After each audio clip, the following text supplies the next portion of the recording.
அந்த சவாலுக்கெல்லாம் நேற்றே நான் பதிலளிக்கை தந்து விட்டேன். அதை நீங்க படிச்சு பார்த்துக்கிட்டா போதும். இல்ல அந்த வாண்டடா வண்டியில ஏறீங்க அப்படின்னு சொல்லி அதிமுக ஐடி கடமை அவங்க விமர்சனம் பண்ணிருக்காங்க. எந்த ஒரு விஷயமும் தெரியாம சிஎம் சவாலை கூட்டும் போது வாண்டடா அவங்க இல்லைங்க, எங்களுடைய தலைவரை ஒருவர் சவாலுக்கு கூப்பிடுகின்ற பொழுது அதற்கு பதில் சொல்லுகின்ற உரிமை திராவிட முன்னேற்ற கழகத்துடைய ஒவ்வொரு தொண்டருக்கும் உண்டு. வாண்டடா எல்லாம் நாங்க வண்டியில ஏற வேண்டிய அவசியம் கிடையாது. எனக்கு அதுக்கான தனிப்பட்ட உரிமை உண்டு. நான் திமுகவினுடைய தொண்டன். எங்களுடைய தலைவரை விமர்சித்தால் பதிலடி கொடுக்கின்ற உரிமை எனக்கு உண்டு. 95% எதுவுமே செய்யல, 5% செஞ்சுட்டு அவங்களுடைய சாதனைன்னு சொல்லி விளம்பரப்படுத்துறீங்க அப்படின்னு சொல்லி விமர்சனம் பண்றாங்க. அதான் 5% செய்தவர் எடப்பாடி பழனிசாமி, 95% செய்தவங்க நாங்க தான். அது நாட்டு மக்களுக்கு தெரியும். எல்லாமே நாங்க அவங்க டெண்டர்களை விட்டுட்டு போனால் கூட அந்த டெண்டருக்கெல்லாம் பணத்தை செட்டில் பண்ணி கட்டடத்தை கட்டி இன்றைக்கு எல்லாமே அது செயல்படுகின்ற வகையிலே செய்திருக்கின்றவர்கள் நாங்கள். பல கோடி ரூபாய்க்கு டெண்டர் விட்டு கமிஷன் வாங்கி கொண்டு போனவர்கள் அவர்கள். ஆனால் அந்த டெண்டருக்கெல்லாம் வேலைகளை எல்லாம் பார்த்த அரசு எங்களுடைய திராவிட மாடல் அரசு. மறந்து விடாதீங்க. சட்டசபை நிகழ்ச்சிகளை நேரடியா ஒளிபரப்பு செய்யறது தயாராக என்னென்ன சட்டசபை நிகழ்ச்சிகளை நேரடியா பொதுமக்களுக்கு லைவ் பண்ண முடியுமான்னு கேள்வி கேட்டாங்க. அதாவது அவர் காலத்துல எதுவுமே செய்யல. ஆனா நாங்க கேள்வி நேரத்தை சட்டமன்றத்திலே நேரடியாக ஒளிபரப்புகிறோம். கேள்வி நேரத்தில் யார் என்ன கேள்வி கேட்டாலும் அந்த கேள்வி அங்கே ஒளிபரப்பப்படுகிறது. அதுபோல முக்கியமான நிகழ்வுகள் மட்டும் அங்கே காண்பிக்கப்படுகிறது. முழு நேரமும் அது காண்பிக்கப்படுவது. பாஜக சந்திப்பதற்கு தயாராகிட்டாங்க. பணத்தை கொண்டு செட்டில் பண்ணிட்டாங்க. பணத்தை கொண்டு ஒவ்வொரு தொகுதியிலும் செட்டில் பண்ணிட்டாங்க. ஒவ்வொரு தொகுதியிலும் 18 கோடி ரூபாய் இருக்கு. அதாவது அவருக்கு தான் தெரியும். ரயில்ல பணம் எடுப்பினாலும் தப்பிச்சுக்கிற வழியெல்லாம் அவருக்கு தான் தெரியும். எங்களுக்கு அந்த வழியெல்லாம் தெரியாது. அந்த அளவுக்கு டெல்லியில் எங்களுக்கு சப்போர்ட்டும் கிடையாது. அதனால நாங்கள் பணத்தை கொண்டு போய் வச்சு மாட்டிக்கவும் மாட்டோம், பணம் கொடுக்கவும் மாட்டோம். பணம் கொடுக்காமல் நாங்கள் தேர்தலில் ஜெயிக்க வேண்டும், அதுதான் எங்களுடைய எய்ம்.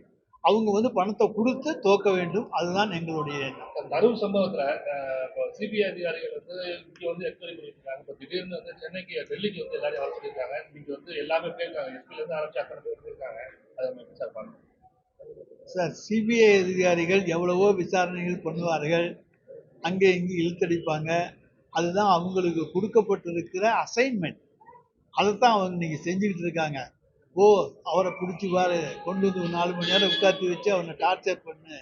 அவன் அதில் அவனை டார்ச்சர் பண்ணுகின்ற வேலைகளை இன்றைக்கு ஒன்றிய அரசு செய்வதற்கு அவர்களுக்கு துணை பலமாக இருப்பது சிபிஐ தான். இல்ல, தமிழக வெற்றி கழகம் கூட்டணிக்கு வரணும்னு அழைப்பு விட்டு இருந்தாங்க. இந்நிலையில தான் அந்த கரூர் சம்பவத்துல அவங்க கட்சி நிர்வாகிகளை சிபிஐ அழைச்சிருக்கதை எப்படி பாக்குறோம்? எங்களுக்கு யார் யாரோட கூட்டணிக்கு அழைக்கிறாங்க, யார் யாரோட கூட்டணிக்கு அழைக்கல, அதை பற்றியெல்லாம் எங்களுக்கு கவலை இல்லை. எங்கள் கூட்டணி ஸ்ட்ராங்கான கூட்டணி, வலுவான. அன்புமணி ராமதாஸ் மெகா கூட்டணி அமைச்சு திமுக ஆட்சியை நாங்க வீழ்த்துவோம். அன்புமணி ராமதாஸை நம்பி யாராச்சும் அவங்க கட்சியில போகட்டும், அப்புறம் பேசுவோம். ஓபிஎஸ் கருத்து கேட்பு கூட்டத்தில் யாரோட கூட்டணி போகலாங்கிற கருத்து கேட்பு கூட்டத்தில் திமுகவோட கூட்டணி போகலான்னு சொல்லி அதிகம் பேர் சொல்லியிருக்கிறதா தகவல். அதாவது இன்றைக்கு தமிழ்நாட்டு மக்களிடத்திலே திராவிட மாடல் ஆட்சிக்கு மிகுந்த வரவேற்பு இருக்கிறது. இது எல்லாருக்குமான ஆட்சியாக இருக்கின்ற காரணத்தால், பொதுவான ஆட்சியாக இருக்கின்ற காரணத்தால், யாருடைய வழியிலும் குறுக்கிடாத ஆட்சியாக இது இருக்கின்ற காரணத்தால் எல்லோரும் இந்த ஆட்சியை விரும்புகிறார்கள். எனவே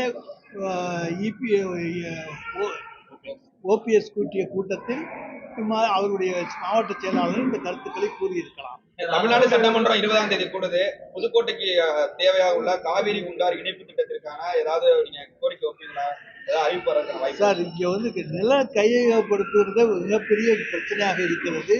நிலம் கையகப்படுத்தப்பட்ட பின்னர் தான் மற்ற பணிகள் தொடர முடியும். நிலம் கையகப்படுத்துவதற்காக டிஆர்ஓ நியமிக்கப்பட்டிருக்கிறார், அதற்கென தனியாக நியமிக்கப்பட்டிருக்கிறார். எனவே நிலம் கையகப்படுத்தப்படும் பணிகளை முதலில் செய்வோம், அதற்கு பிறகுதான் மற்ற பணிகள் தொடரும். ஏன்னா அதுதான் பேசிக். அதை நாங்கள் செஞ்சுட்டு தான் மற்ற வேலைகளை செய்வோம். அரசு ஊழியர் உள்ளிட்ட பல்வேறு தொடர்ந்து போராட்டத்தில் கோரிக்கை சார், அதை எங்களுடைய தலைவர் பார்த்துக் கொள்வார். அனைவரையும் அரவணைத்து செல்வதுதான் அவருடைய பழக்கம். நிச்சயமாக அரசு ஊழியர்கள் அனைவரையும் அரவணைத்து செல்லுகின்ற தலைவராகத்தான் எங்களுடைய தலைவர் இருப்பார். பொருளை வேற ஏதாவது சொல்றீங்க? விஜய் கருத்து. சென்னை பாஷைலாம் நீங்க அதிகம் அறிக்கையில தனியா வந்தாலும் இருக்கீங்க. தனியா வந்தாலும் கூட்டணியோட வந்தாலும் வந்து சஸ்பென்ஸ் சொல்லி ஒருத்தர் பேசியிருக்காரு. சஸ்பென்ஸா இருக்கும். தனியா வருவோமா கூட்டணியோட பாருங்க, வருவாங்க. யார் தனியா வந்தாலும் எங்களுக்கு கவலை இல்லை, கூட்டணியோடு வந்தாலும் கவலை இல்லை. சஸ்பென்ஸை நாங்கள் உடைக்கவில்லை. அந்த சஸ்பென்ஸ் தொடரட்டும், யாராச்சும் போய் சேரட்டும், சேர்ந்தா கூட்டணியா வரட்டும், சேராட்டி தனியா வரட்டும். நாங்கள் அதை பற்றியெல்லாம் கவலைப்படவில்லை. எங்கள் தலைவர் தைரியமானவர், நாங்கள் தைரியமானவர். காங்கிரஸ் கட்சியோட சேர்ந்த வேலுச்சாமி, திருச்சி வேலுச்சாமி வந்து காங்கிரஸ் கட்சியோட நிர்வாகிகள்லாம் வந்து தாவேக்காவோட கூட்டணி போறது தான் நினைக்கிறாங்க அப்படின்னு சொல்லி சொல்லியிருக்காரு. ஏதாவது குட்டையை குழப்பி விட்டு தேர்தல் நேரங்கள்ல குட்டையை குழப்பி விடுவது எங்கேயுமே வழக்கம்தான். சீட்டு அதிகமா கேட்கணும் என்பதற்காக சில டிமாண்டுகள் வைப்பது வழக்கம்தான். ஆனால் எதுவும் நடக்காது.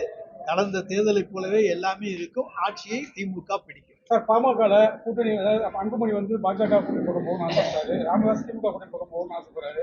இதுல 2 பேருக்கு பிரிவுல திமுக எதுவும் காய் நகர்த்தி நம்ம வந்து கூட்டணி நாங்க காய் நகர்த்த வேண்டியதே இல்லை. எங்களுக்கு எல்லாமே எது வர வேண்டியமோ அதெல்லாம் வந்து சேரும்.